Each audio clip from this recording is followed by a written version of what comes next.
Dia fahatavaraka amintsika indray amin'izao sabotsy fahatelopolo volana Jona 2024 izao manolotra ny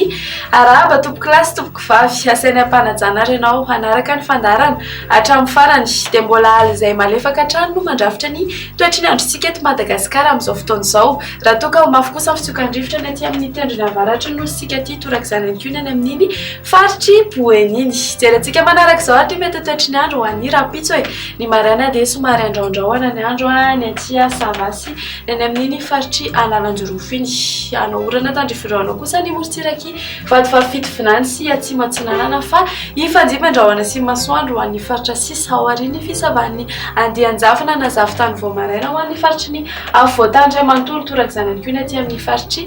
atsinanana raha ho an'ny ariva kosa indray dia saika hibalika ny masoandro manerana nosy fa ho sembatsembandrahoana izany ho an'ny faritra sasany raha toka ho avy kosa ny orana ny aty avaratra Analanjorofo ary anao endrika tandrifindraona izany ny amin'iny morotsiraky vadifafito vinany sy atsimo atsinanana iny ny maripana vao vinavina ho ambany ho an'ny rapitso ary dia eo amin'ny 12°C eo hitantsika aty avakinankaratra torak'izany ankiony any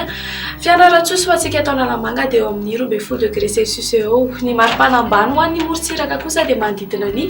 9 ka hatramin'ny 20°C eo ny maripana ambondrindra kosa indray ary dia mananika ny 2.3°C hitantsika aty amin'ny manodidina ny Antsohy raha ho an'ny faritry ny avoatany kosa dia eo amin'ny 13 ka hatramin'ny 14°C eo fizantsika amin'ny mety toetry ny andro ho andro an-tanàn-dehibe sy nosy manodidina antsika ary hibalika be ny masoandro any Paris sy La Réunion fa hifandimby amin'ndrahoana izany any any Milan sy Bangkok andrahondrahoana ny andro any Nairobi ary azorana tandrifirana kosa ny any Comore